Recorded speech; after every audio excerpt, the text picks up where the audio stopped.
আসসালামু আলাইকুম। রান্নার শুভ্রতা চ্যানেল থেকে সবাইকে ধন্যবাদ। আজ রান্না করব ছুরি শুটকি। এই ছুরি শুটকিটি কিন্তু সবাই নাও চিনতে পারেন। এই মাছটি প্রায় এক থেকে দেড় হাত পরিমাণে লম্বা এবং চ্যাপ্টা হয়। এই মাছগুলো প্রথমে কেটে মাথাগুলো ফেলে দিয়েছি। ভালো করে পরিষ্কার করে আমি ফুটান্ত গরম পানির মধ্যে প্রায় আধা ঘন্টা থেকে 1 ঘন্টা ভিজিয়ে রেখেছি। ভিজিয়ে রাখার পরে এই মাছগুলোর গায়ে যে ময়লাগুলো থাকে সেগুলো কিন্তু সম্পূর্ণ পড়ে যাবে। এগুলো ভালোভাবে চটকে ধুয়ে নেবেন যাতে শুটকি মাছের গায়ে কোনো ময়লা না থাকে। এই যে দেখুন আমার ধোয়ার পরে মাছগুলো কেমন হয়েছে। এবার আমি ফ্রাই প্যানে তেল দিয়ে দিব প্রায় হাফ কাপ পরিমাণে। এই শুটকি মাছ রান্না করতে গেলে কিন্তু আপনাকে অবশ্যই তেলের পরিমাণ বাড়িয়ে দিতে হবে, যেহেতু এটা শুটকির চাটনি। এটার বেশি পরিমাণে তেল এবং এর মধ্যে টমেটোর পরিমাণটা অনেক বেশি দিতে হয়। এজন্য আর পেঁয়াজটাও আস্তে আস্তে থাকলে দেখতেও ভালো লাগে। এই আস্ত পেঁয়াজগুলো কিছুক্ষণ ভাজার পরে যখন একটু পেঁয়াজের কাঁচা গন্ধটা সরে যাবে তখন আমি এর মধ্যে দিয়ে দেব প্রায় এখানে আমি 1 কাপ পরিমাণে পেঁয়াজ দিয়েছি এবং এই পেঁয়াজের মধ্যে আমি পেঁয়াজ বাটা দিয়েছি প্রায় 1 টেবিল চামচ পরিমাণে, রসুন বাটাও দিয়েছি আমি 1 টেবিল চামচ পরিমাণে এবং আদা দিয়েছি 1 চা চামচ পরিমাণে। এই মশলাগুলো দিয়ে বেশ কিছুক্ষণ নাড়াচাড়া দিতে হবে যাতে মশলাগুলো পুড়ে না যায় কিংবা একেবারেও কাঁচা না থাকে। কাঁচা গন্ধটা সরে যাওয়ার পরে এর মধ্যে আমি চাইলে পেঁয়াজের পরে আমি রসুন দিতে পারতাম, কিন্তু রসুনটা আমার রেডি ছিল না, এই জন্য আমি একটু লেট করে রসুনটা দিয়েছি। আপনারা চাইলে পেঁয়াজের সাথেও রসুনটা দিয়ে দিতে পারেন।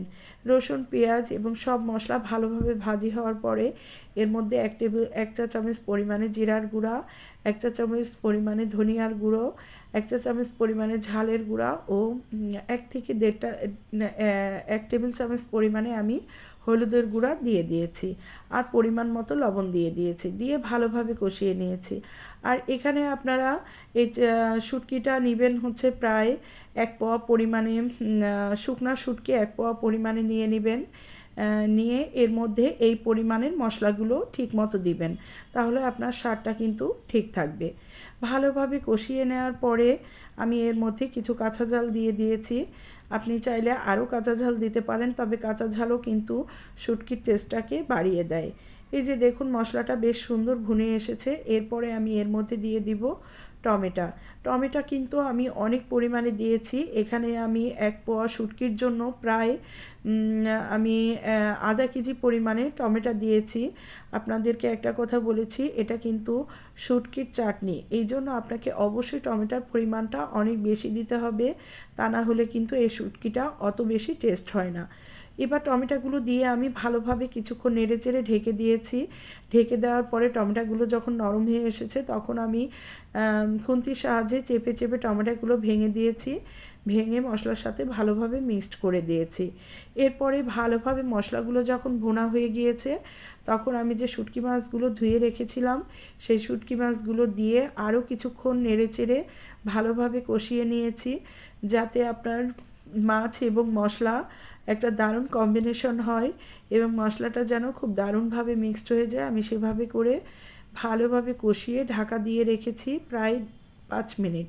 5 মিনিট ঢাকা দেওয়ার পরে যখন মাছটি প্রায় ভাজা ভাজা হয়ে যাবে তখন আপনি এখানে প্রায় 1 থেকে 2 কাপ পরিমাণে পানি দিবেন। যেহেতু এটা শুটকি মাছ, একটু পানির পরিমাণটা বাড়িয়ে দিবেন, তা না হলে মাছগুলো কিন্তু সফট হবে না। বেশ অনেকক্ষণ পরিমাণে জাল দিয়ে ভালোভাবে সুন্দর করে রান্না করতে হবে যাতে এর গন্ধটাও সরে যায় এবং এই মাছগুলো একটু সফট হয়ে আসে। তবে শুটকির কিন্তু একটা নিজস্ব গন্ধ আছে। যদি এটা ফ্রেশ শুটকি হয়ে থাকে অবশ্যই শুটকি মাছ কিন্তু খেতে অনেক টেস্ট হয়। আশা করি বাড়িতে আপনারা সবাই এই শুটকি মাছটি ট্রাই করবেন। এটি কিন্তু অনেক মজা হয়। আমি জানি শুটকি মাছ সবাই অন্যভাবে রান্না করেন, কিন্তু এই শুটকি মাছটি কিন্তু অনেক মজা হয়। বাড়িতে সবাই ট্রাই করবেন এবং আমাকে জানাবেন কেমন হয়েছে। সবাই ভালো থাকবেন এবং আমার চ্যানেলটি সাবস্ক্রাইব করে দিবেন। আল্লাহ হাফেজ।